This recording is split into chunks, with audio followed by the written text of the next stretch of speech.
I don't want no oil, a spoiling my shoreline. I like fish much better than crud.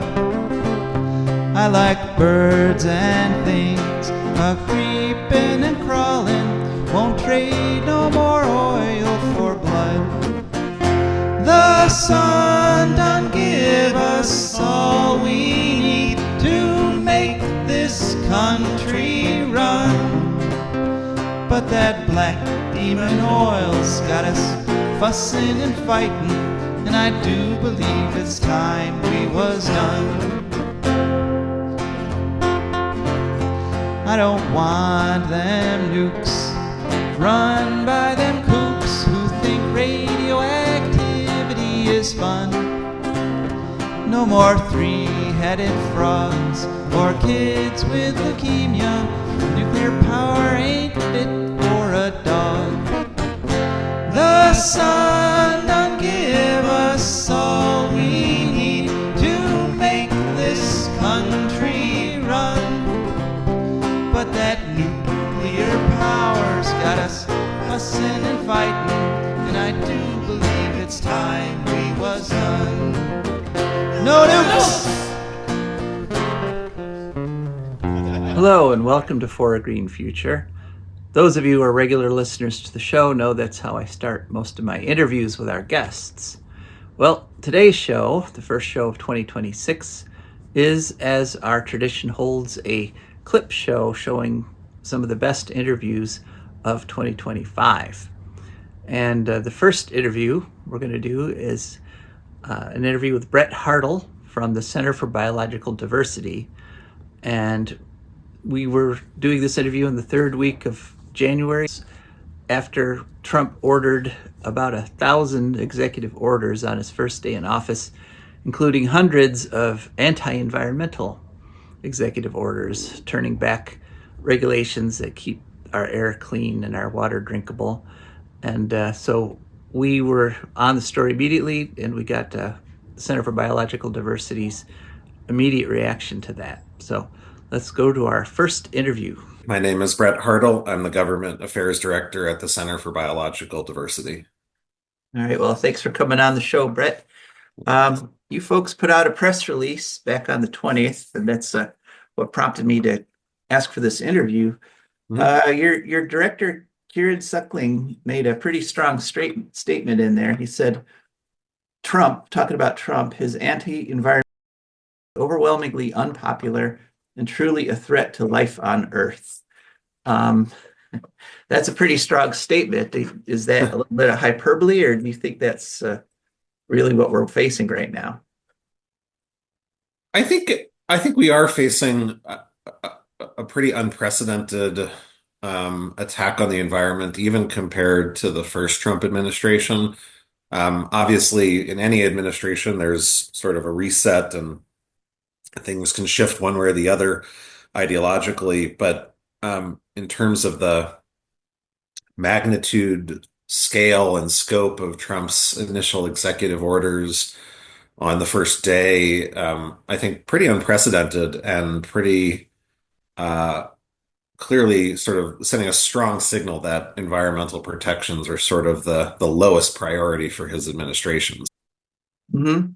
Yeah, the over 1,000 executive orders. So, I mean, there was so it was over it was over 100. It's hard to count, depends on how you divide each. Like, is every repeal a separate item or not? Because one item alone had repealing something like 78 executive orders, including ones going back, to Bush, Clinton, Obama, even Carter. So there was, I mean, yeah, how to count them is difficult.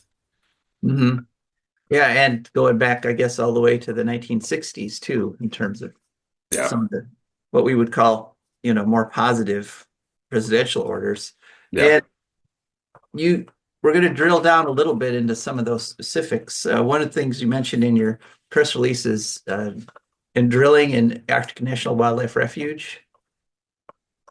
Yeah, so Trump did an entire executive order just about Alaska and increasing resource extraction in Alaska. He's talked, obviously, during the campaign about drilling in the Arctic Refuge.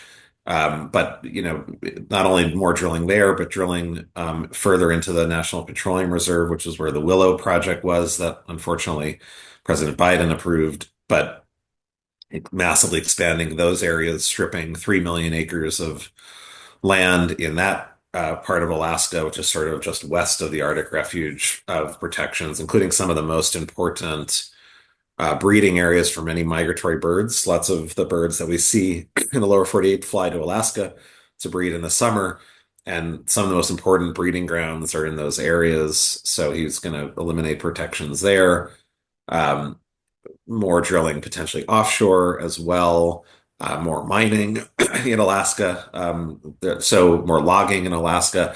But yeah, I mean, basically almost everywhere in Alaska where there were some levels of strong environmental protection, he's trying to immediately roll those back and direct the Department of Interior to expedite as much drilling as possible. And this kind of fits in with the idea that maybe this is a threat to the all life on Earth. 2024 was again the hottest year on record. And once again, deja vu, Trump has pulled us out of the Paris Climate Accords. Could you talk a little bit Yep. about that? Yeah, unfortunately, and again, that is not a new thing. That's a repeat of last time. Immediate withdrawal from all of our international commitments, including the Paris Accord. So basically, any time that the United States was supporting global climate change fighting efforts, he's also basically said stop those funding initiatives immediately. Um, you know, we're going to walk away from our commitments to reduce greenhouse gas emissions, even though we are still the largest historical contributor to climate change in the world.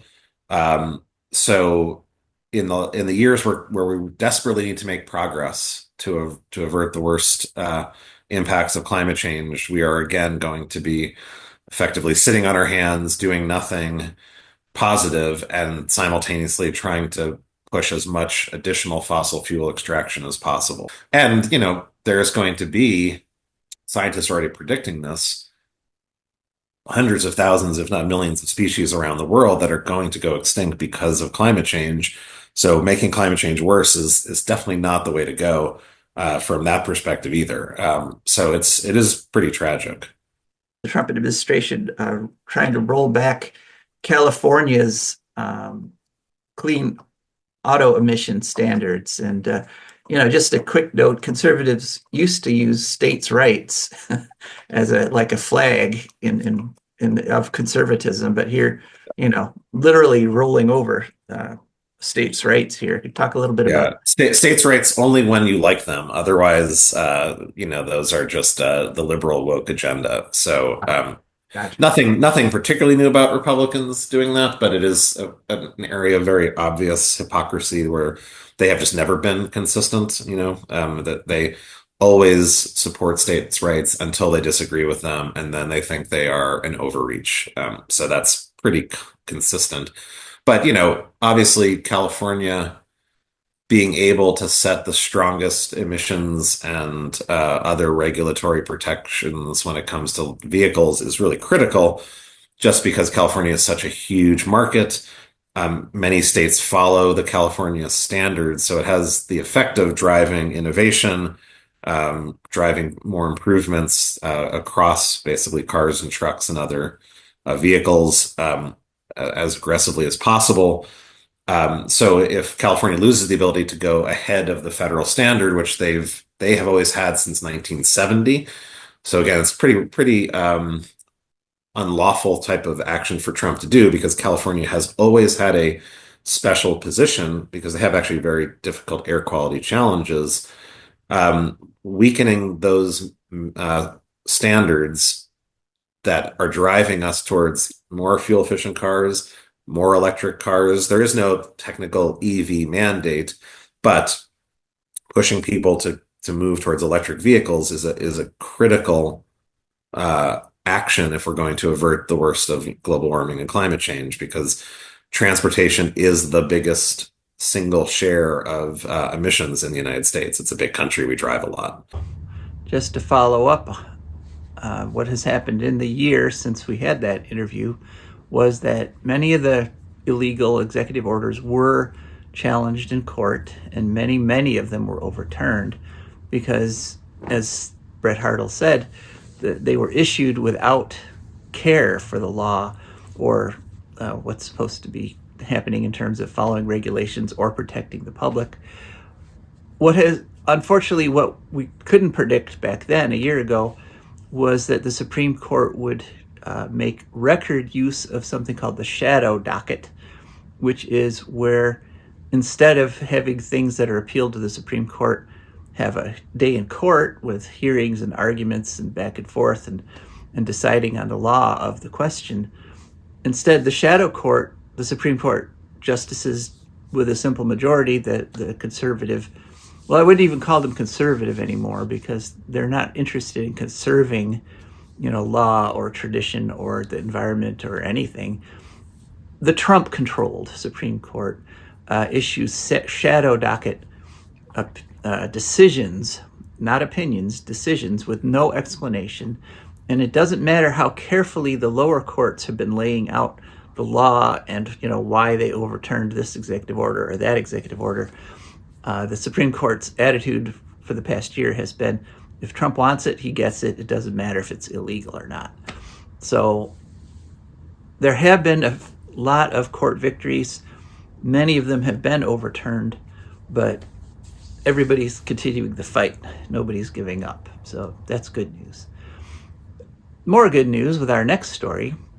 We are interviewing Kevin Camps, and Kevin is going to be talking about a decision by the UK to get rid of the plutonium that they had, quote unquote, recycled from used fuel, essentially decycling this. Because, and the reason I wanted to be sure to include this story is because to this day, pro-nuclear people say, oh, well, we can just recycle nuclear waste. And A, that's a lie, because what they really mean by recycling is only pulling out 2 of the 200 some radioactive isotopes that are in nuclear waste, 1 isotope of uranium and 1 isotope of plutonium that could theoretically be used as fuel in future reactors. But 2, Britain did that. They spent 50 years and hundreds of billions of dollars pulling out plutonium. And in the end, they were just left with this huge mound of hundreds of tons of plutonium that they did not know what to do with. It was not practical to put it into new fuel. And so they finally have decided to give up on fuel recycling, and they're just going to mix it with cement or some ceramic and bury it. So this is big news in terms of fighting nuclear power, and most people don't even know what happened. So on to our next story. Yeah, I serve as radioactive waste watchdog at Beyond Nuclear. Okay. And there have been some very interesting radioactive waste developments in the past couple of weeks here. The first one I wanted to talk to you about was what just happened over in the UK. There wasn't a whole lot of news about this. This wasn't covered very well, but tell us about their decision to give up on nuclear waste reprocessing in the UK.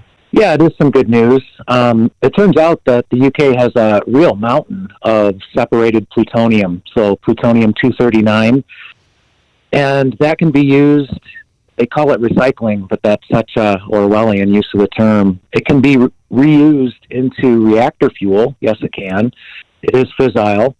But the problem, too, is, that's bad enough, but it can also be used in nuclear weapons. In fact, it was, the heart of the design that was used at Trinity and Nagasaki by the United States in July and August of 1945. So if you can get your hands on a few pounds of separated plutonium-239 and you have a sophisticated weapons design, you've got a bomb. So it's good news that the United Kingdom has decided not to conduct commerce in this material, but instead to treat it as the deadly radioactive waste that it is. So even if they carry this decision forward, which I hope they do, they're still going to need a repository, which they don't have. Uh-huh. So just to be clear, they spent decades, right? Is it like about 50 years and many, many billions of dollars separating this plutonium out from the nuclear waste. But now they've just decided to basically turn it right back into nuclear waste. That is, yeah. So what are they going to do with this stuff? What's the plan? No, you got it. I mean, the U.S. and the U.K. and Canada as well were partners in the Manhattan Project in World War II. And the U.K. kept going, of course, as did the U.S., as did Canada. The U.K. built Sellafield. It used to be called Windscale. It's in the Cumbria region. It's near the Lakes District, ironically enough. And that was their nuclear center since the 1940s, actually. And so, yeah, they separated a lot of plutonium from high-level radioactive waste, made a nightmarish mess in the process, including in the Irish Sea, which is where the liquid wastewater discharge went. So there's lots of plutonium contamination in the Irish Sea. It's not that far from Dublin. It's something like 60 miles across the Irish Sea. And so the Irish Republic has been kind of upset about this since about the 1950s and has paid some health consequences. The people who've suffered Down syndrome in their families and other diseases across the water there know full well what goes on at Sellafield.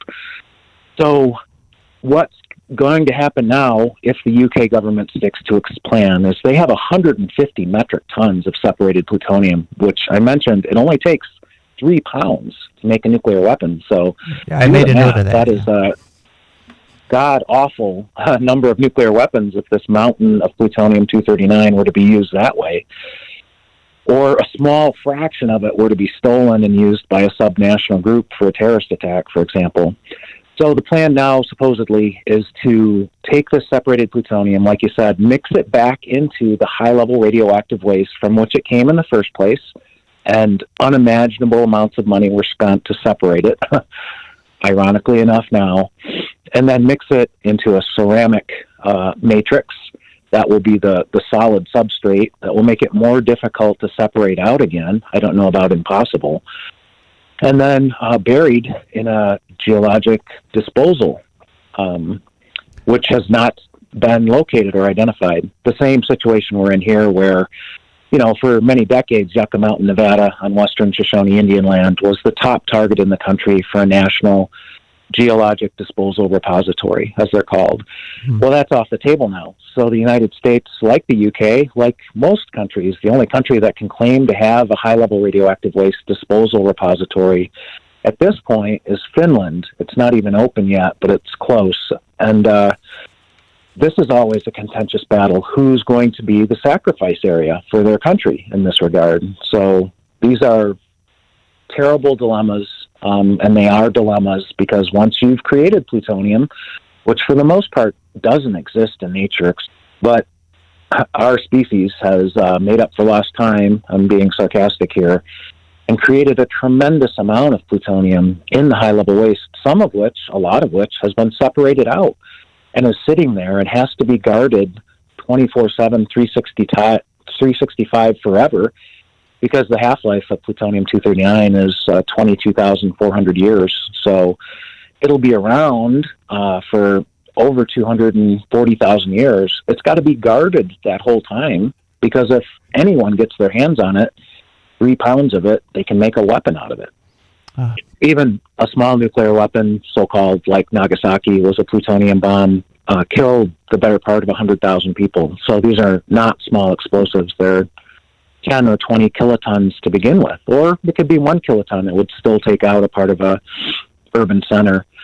But you're right, besides the explosive potential of plutonium through fission, you have its ultra toxicity.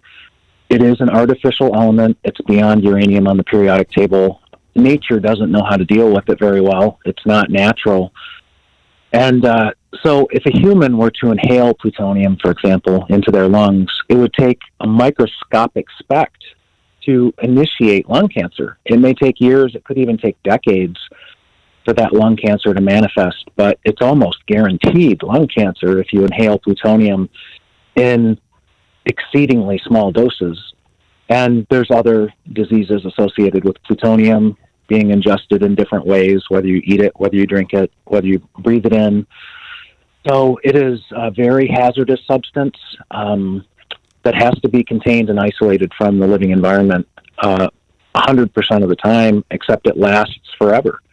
So this is a real diabolical substance, and it is good news that the UK has made this decision. But like I said, in the United States, we're going the opposite direction. We have a $2 trillion nuclear weapons modernization program underway, complements of several administrations now, Obama, Biden, and of course Trump. And it's a new arms race. It involves plutonium. As we speak, there's new plutonium trigger factories being not just planned, but even the beginnings of building them, except for some watchdog groups have scored some legal victories because the Department of Energy, National Nuclear Safety Administration, has not done its due diligence under the National Environmental Policy Act and got busted by these watchdog groups. So that's slowing things down a bit, but they want to start building new plutonium pits for new nuclear weapons with new military capabilities at places like Savannah River Site, South Carolina, and also at Los Alamos, New Mexico. So these are all wrong decisions by the United States, which will involve, I mean, we're sitting on a mountain of separated plutonium that we don't know what to do with, including separated military plutonium that was specifically separated for military use. So we're on the wrong side of history at this point in the U.S.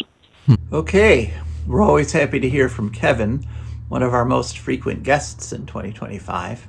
Now, this next interview is the interview that I am the most proud of in 2025. This was an interview with Pavlo Bilodad, who is in the Ukraine. He works for DTEK, the Ukrainian energy company, and the Ukrainians have managed to build a wind farm in the middle of a war.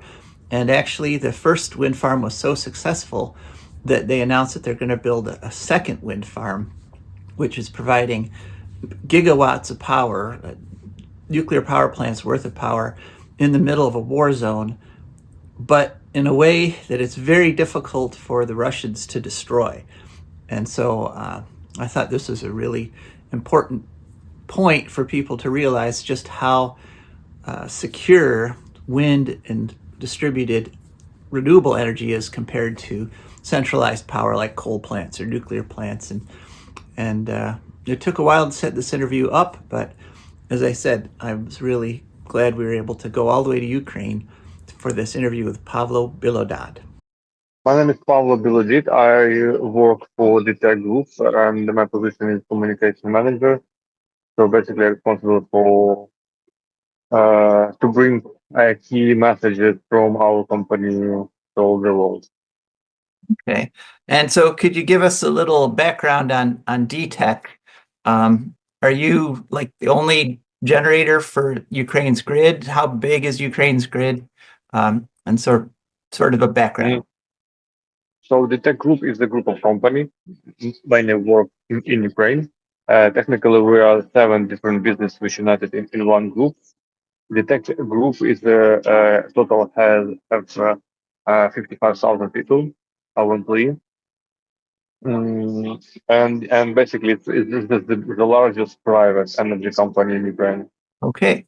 Well, the reason I asked you for an interview today, it's a response to a press release you guys did back in January, where you announced that you're working with Vestas and you're going to be expanding help me with the pronunciation here, Tylagulska wind farm. Mm-hmm. Tell me about the success of Tylagulska 1 and sort of outline what you're planning with Tylagulska 2. Yeah, Tunguska wind power plant. This is the first ever wind power plant which was built amid the war. We put it in operation in May 2023, which was more than 1 year after full-scale invasion. And this is quite a unique project because we started this project before the full-scale invasion, but old wind turbines were installed during the war. And decision to resume construction was taken in May 2022, just 3 months after full-scale invasion. It was quite difficult and historical decision because it was a sign for our employees, for our partners, and for other market players that they keep investing in Ukraine. And we still believe that war will over soon and the multi-front line will move only on east on a well, because it's quite important to mention that Tunguska wind power plant is based only 100 kilometers from the military front line. So it's which is quite close, but not close enough to have this ability to resume construction. And during the first when the first stage of building this wind power plant, it was quite we a difficult task for our employee, and they invent a lot of innovative solutions how to do it. Because from one hand we couldn't attract foreign subcontractors, so all work was done by our employees. So they learn a lot, and so we just and we get a lot of experience, which helps now to build more and be ready to build more wind and solar power plants in Ukraine in such unpredictable condition as the war. And in January 2025, less than 1 month ago, we announced that we are ready to resume construction and finish this wind power plant to use the second stage, because the original capacity of this wind power plant is 500 megawatts. The first stage, which was opened in May 2023, is 140 megawatts. So our aim was to bring more renewables and finish this wind power plant. But the task was to attract investment to buy more turbines, which was done, and basically thanks to Danish investment agency, investors company, we did it, and now we are ready to supply more wind turbines from investors to and resume construction. Okay. So, yeah, I must say it's impressive that Ukraine's undertaking such a future-focused project during the war. The Ukrainian grid faces attacks like every day. Could you talk a little bit about the challenges you face keeping the grid stable and how Ukraine has adapted to those challenges? Well, you're completely right. Like everyday power lines, energy facilities under attacks. But we need to consider that Ukraine is quite a big country. So it doesn't mean that every corner of Ukraine is under attack. They're attacked by particular some energy facilities or uh, power lines not far away from military front line. So our task as an energy company and our employee, they feel that the mission is that they have to restore everything what is possible to restore. So when we're talking about power lines not far away from military front lines, which completely under attack because of shelling, they have to restore it because a lot of people in the village and towns live there, and they need a supply. So our task is just to restore like in as soon as possible to do it. Other things is generation capacity like thermal power plants, which also under attack, and starting from in 2024, it was 13 waves of massive missile attacks, missiles and chemical drone attacks, uh, which damages every thermal power plants in Ukraine. Uh, However, our employees managed to restore and to bring back some capacity, and still working on it.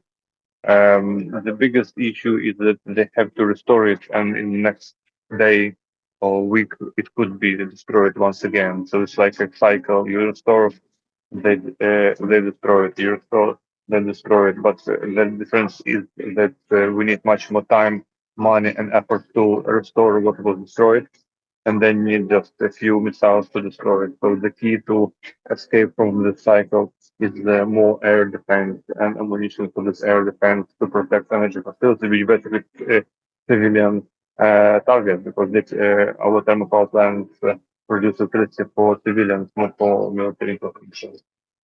Uh-huh. So our wind turbines is a wind farm, a more difficult target, being widely spaced than some other sort of centralized power plants.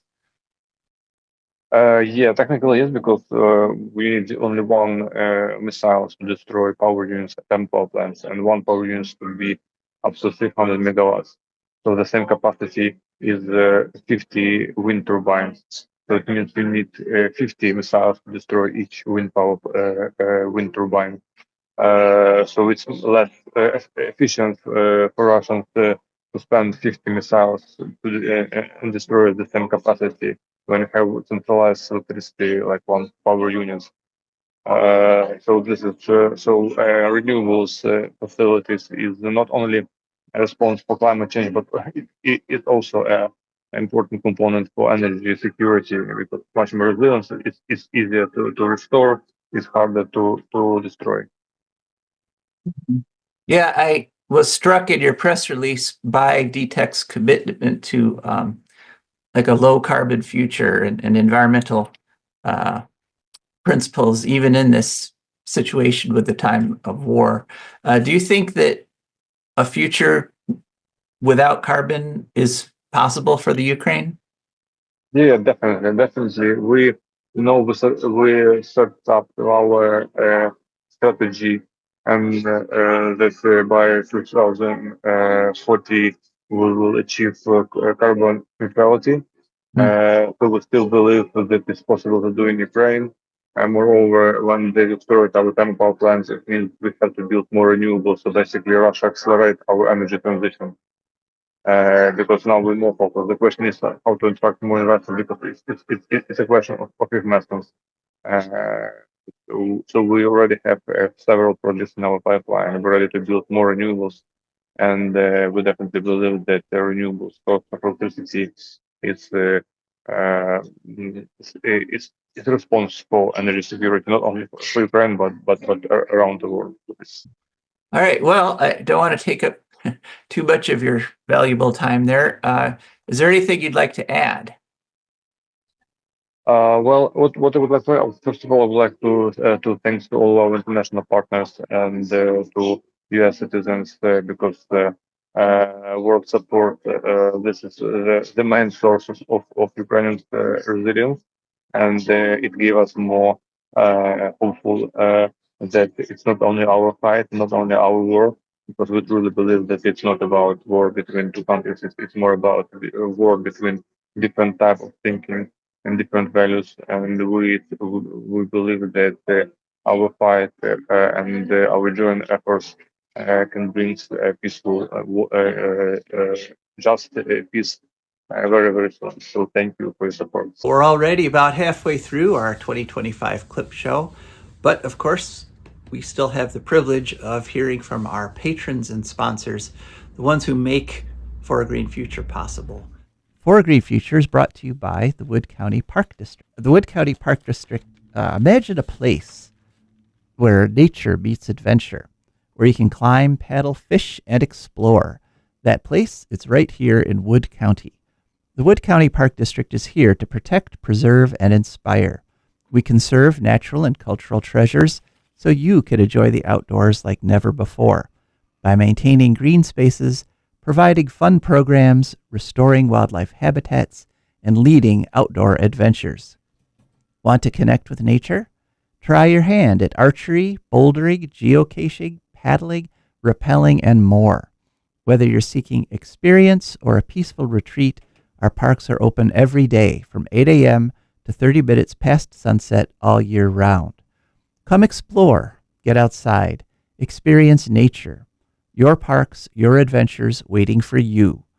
Find us online at wcparks.org, on Instagram, Facebook, or X, or call 419-353-1897. That's 419-353-1897.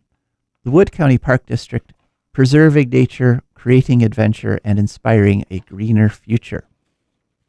And For a Green Future is also brought to you by our patrons.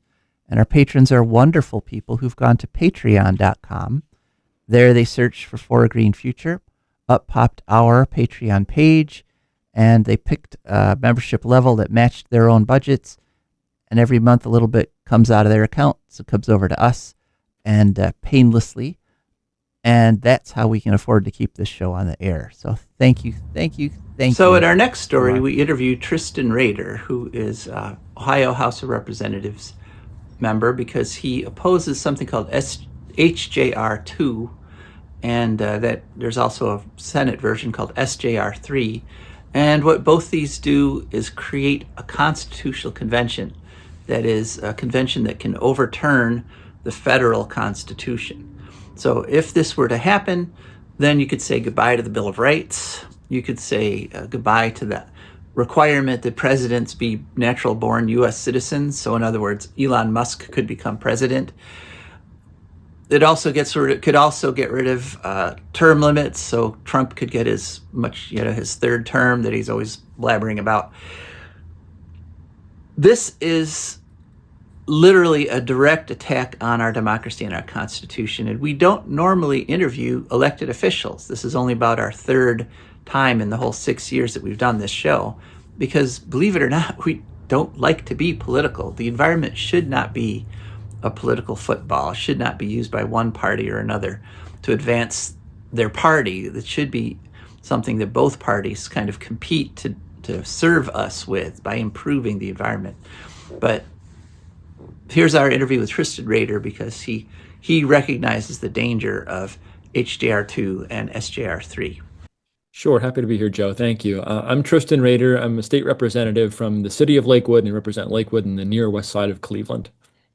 And I invited you on today because you posted on Facebook that you're going to be voting against the resolution to call for a constitutional convention. That would be SJR, Senate Joint Resolution 3, and HJR, House Joint Resolution 2. Could you please tell us exactly what these resolutions do and why you're opposed to them? Yeah, so this resolution, you stated it perfectly and succinctly. It calls for an Article 5 convention of states, which would be used to essentially edit our Constitution. The convention could also choose to throw out the United States Constitution. That in itself is enough of a reason to give us pause. We're playing with fire here. If enough states, 34 states agreed, and right now there's a number of states that have already agreed to this, depending on how you count, depending on which version of this resolution you're looking at, as many as 26 states have agreed to do this. Some say 29 states have agreed to do some version of this convention. So it's, even though these resolutions are crafted narrowly, they say, oh, we only want to call for a convention to deal with term limits or to deal with a balanced budget, things that a lot of people would support. The fact of the matter is these conventions are unproven, they're uncharted territory, and we haven't done one since the 1780s, and a little bit different back in those days. There's a lot of things that could go wrong, and we could really be screwing up our Bill of Rights if it's done wrong. So there's a lot of reasons to give pause. Even if the intentions by some are good, I think that it could run away and it could be a very bad result. And one of the things we're worried about, and especially in these times, is that they would certainly go after the Bill of Rights, any number of those amendments, or add additional amendments to allow for additional terms for the president. This is something that it seems crazy we're talking about, but it's certainly something that this president has floated, and it's something their party is interested in, we know. And it's, with Project 2025 being out there, we just think this is a very, very, very scary thing to be approaching. Yeah, I think a lot of legal scholars kind of agree that the Constitutional Convention is sort of the ultimate authority, that it could actually overrule any state laws that tried to limit what it was going to do. Exactly. We could pass we have another bill in front of us that kind of dictates how Ohio would approach this.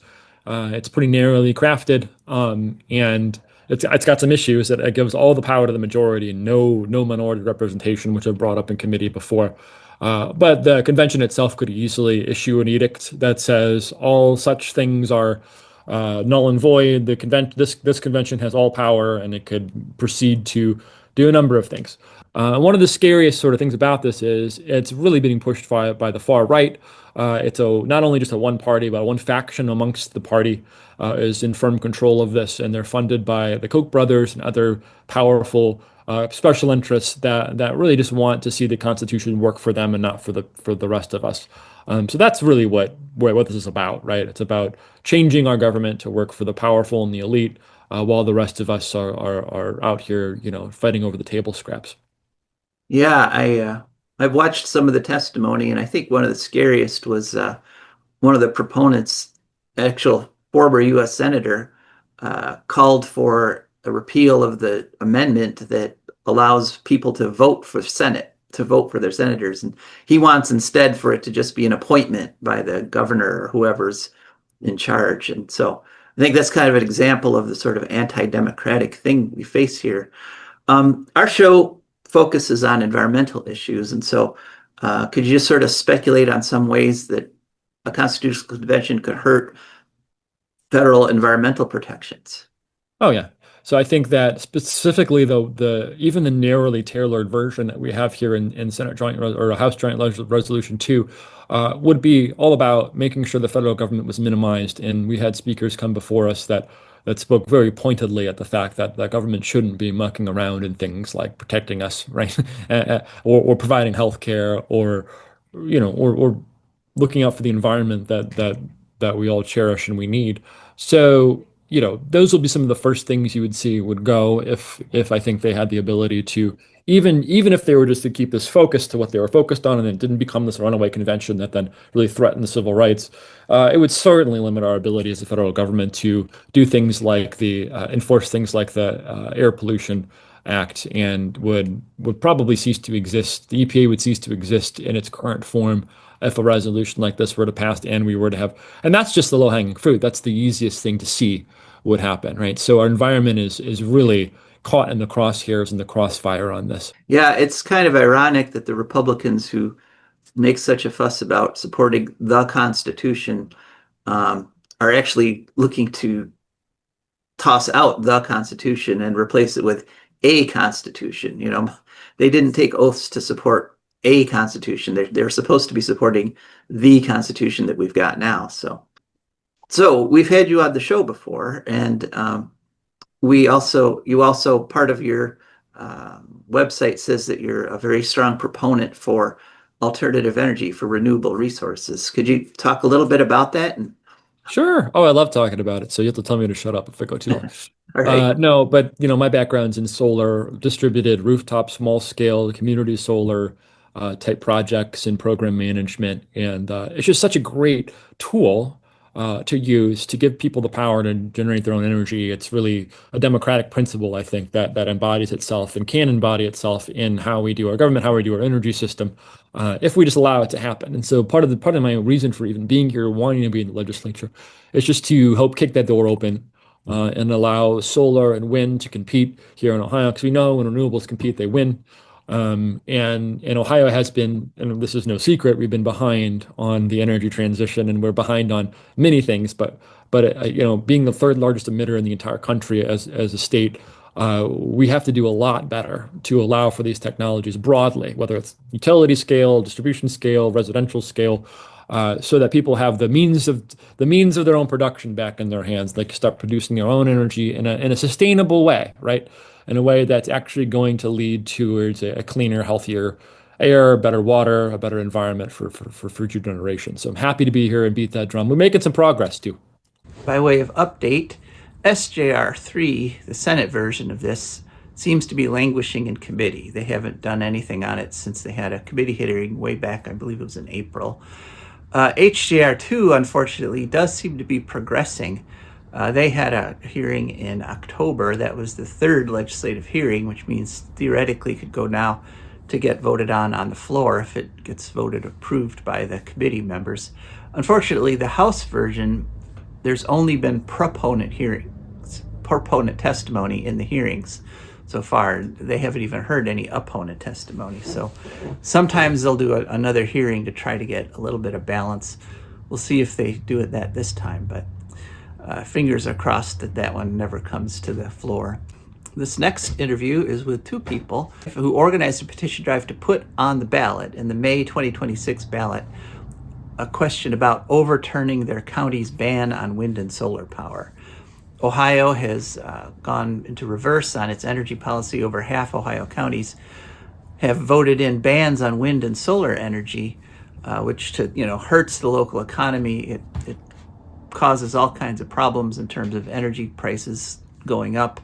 But there's a very concentrated effort by fossil fuel interests to get these bans put in place county by county all over the state. So Richland County has voted to ban wind and solar power, but the people of Richmond County were so upset about this, they organized a petition drive, and this is an interview with the two people who were responsible for that. Hey, my name is Brian McPeak. I'm the business manager, financial secretary of IBW Local 688 in Mansfield, Ohio. I'm Christina O'Million. I am the treasurer for the Richland County Citizens for Property Rights and Job Development. Okay, thank you both for joining. And Christina, that organization got started specifically for this petition drive. Is that correct? Correct. We created the political action committee for this petition drive. All right. Well, let's do a little background first. So what is the situation in Richland County in regards to solar and wind development right now? Brian? So, yeah, our county commissioners, they put a ban in 11 of 18 townships in Richland County. So 7 are still open, but 11 of the 18 were banned. Solar So just any significantly large wind or solar anything larger than 50 megawatts would be banned with this. So these bans have been going into place in a lot of the counties around in Ohio. Yours is the first that I know of that has had a reaction, that's had citizens getting together to get petitions to try to reverse this ban. What prompted you folks to act? What triggered your decisions to go? Right away when the commissioners made the vote, we had some just local folks that asked, what can we do? Folks, kind of like Brian mentioned, just weren't aware that this was happening. And right away we had few dozen folks that came out within the first day or two and said, what can we do? What can we do? And again, like Brian said, since the ballot initiative was our only recourse, that's just what prompted it. We just decided we had to do it. We had to try to see what we could do to get it done. If you folks do succeed and it goes on the ballot, I think history teaches us that you would be up against a whole lot of very false misinformation in the actual campaign. Claims of things like windmills causing cancer and solar panels poisoning the farmland that they're on forever. If you get past the petition stage and actually have a campaign, are you prepared to deal with that just sort of straight up false information? I think, we've kind of addressed this in other counties a lot. And it's tough. And I think one of the things we have going for us here in Richland County is there isn't a developer here. There isn't somebody that's trying to build a project. So it's kind of off the radar to these. What happens a lot of times when a project comes to town, somebody pays a bunch of money to get people into the counties, into the townships, and just lie and get people mad and angry and try to kill it before it's there. Well, I think one of the advantages that we have is we're here first. We can get the truth out first. And, here's the benefits. I mean, in my opinion, there's very, very few, if any, cons. And I just, getting people educated before they hear the lies is very helpful. I mean, I don't remember who said it now, but it's easier to get the truth out to somebody first than it is to convince them that they've been lied to I think that's an advantage that we're going to have going into this campaign, in my opinion. So how's it going? We're doing this interview on Wednesday. Petitions are due Friday.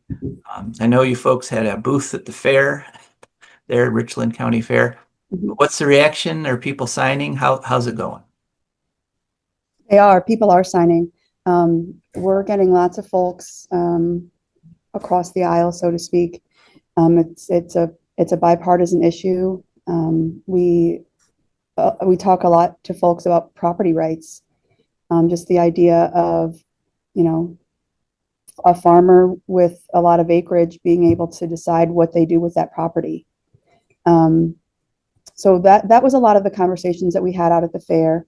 We have door knockers, door to door folks. We've gone to local events, catching folks as they're going in. There's some local concerts and things that we've been able to canvas. Lots of dozens of volunteers that we've got out doing the work, and we've got another group of volunteers this week then that we are collecting the petitions and reviewing them before we get them all organized to turn in. And so this pretty much is a volunteer effort, right? You mentioned Yes. that there's nobody's like bankrolling this. So no, a free cup of coffee, I guess, is about all I'm getting out of it today. It really wasn't easy picking which interviews to use for this clip show. In addition to our guests from Ukraine, we also interviewed people from Norway and Australia, where they had big elections where the environment played a huge role. We had activists who were on the front lines. We had interviews about what's going on up there in British Columbia. We interviewed Native American people on environmental issues. So many stories, but I picked the ones I picked because they seem to be turning points or pivot points. So if that ban on wind and solar gets overturned in Richland County, that could mark the beginning of the reversal of all these anti-environmental policies that have been put into place. And this next story in the final interview is with Mark Jacobson from Stanford University, because the transition is happening all over the world, and particularly in California. They are way ahead of the rest of the country in a lot of ways. And there's been just amazing statistics in terms of what they've been doing with wind, solar, and battery storage. So it's in the green future, that's what we're going to be doing. And California is on its way to that green future. Yeah, Mark Jacobson at Stanford University. Yeah, well, thanks for coming back on the show, Mark.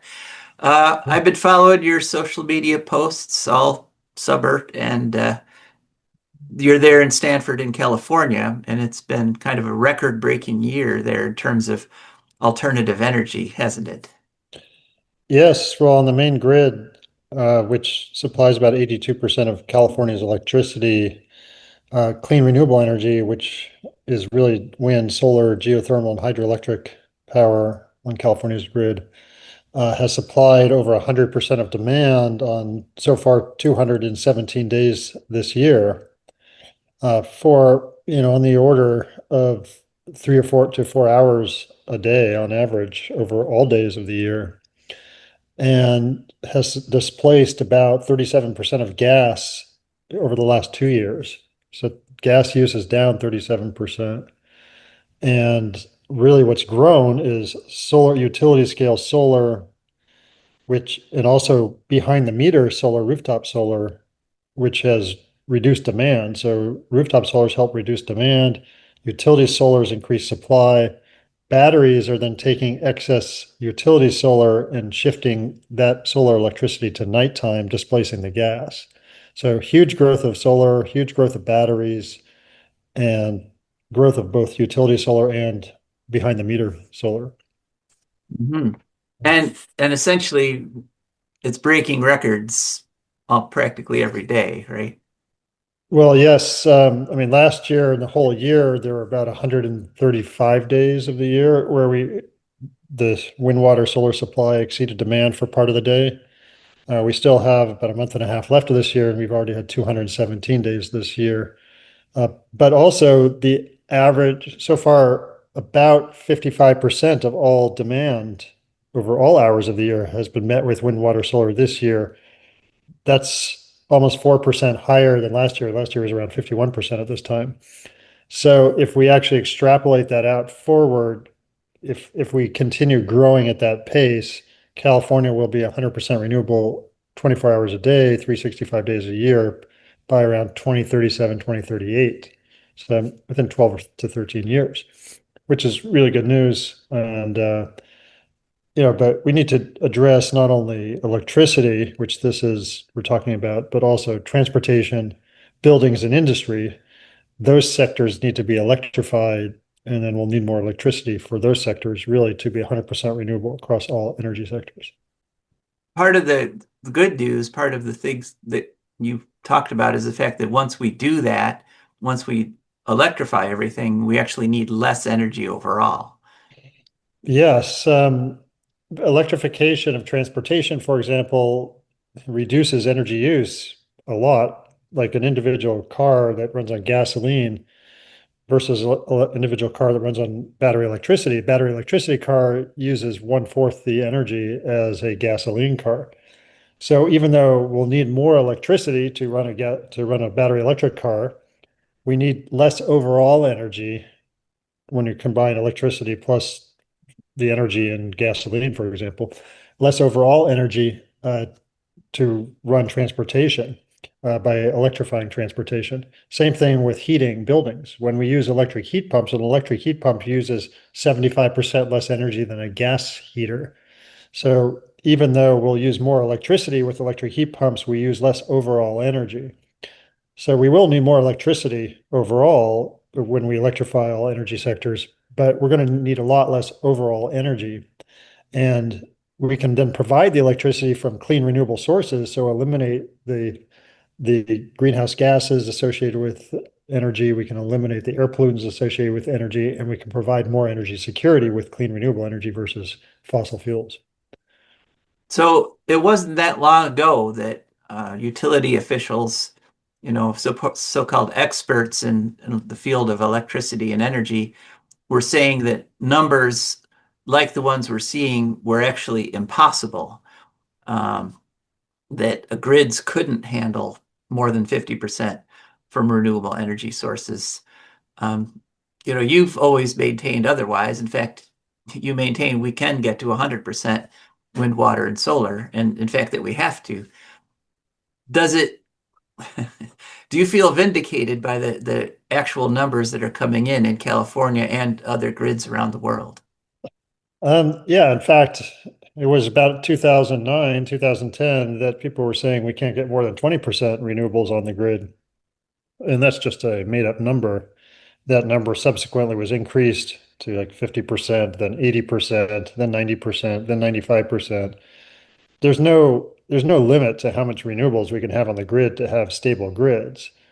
And there are 12 countries in the world that are 100% renewables on their grid. And, they're dominated by hydro, but there are now many grids that are dominated by wind that are over 100% renewable. South Dakota for the last year, at least from mid 2024 to mid 2025, was 120% wind, water, solar as a percent of its demand. So it produced 88% of its demand from wind, another about 30%, close to 30% from hydropower, and another 2% from solar. And so it had more electricity, it produced more electricity than it needed. In addition to the wind, water, solar, there's another 17% from fossil fuels. So it produced more than it needed and exported the difference. The point is that it produced over 100% of its demand from just wind, water, solar. In fact, there are 11 states that in the last year produced between 50 and 120% of their demand from wind, water, or solar, and 7 of those states are dominated by wind. And that's it for our 2025 Clip Show. Thank you so much for listening. Just a reminder, all these past episodes are available on YouTube and Podomatic Podcasting and Apple Podcasting, other podcasting locations. So much. Appreciate you folks so much. Thanks for listening. Please consider becoming a sponsor. And we'll be back next week with our usual live show. This is Joe DeMare signing off.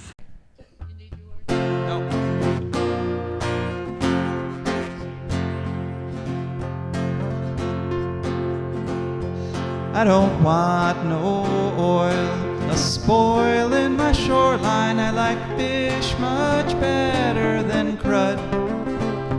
I like birds and things a-creeping and crawling. Won't trade no more oil for blood. The sun done give us all we need to make this country run. But that black Steaming oil's got us fussing and fighting, and I do believe it's time we was done.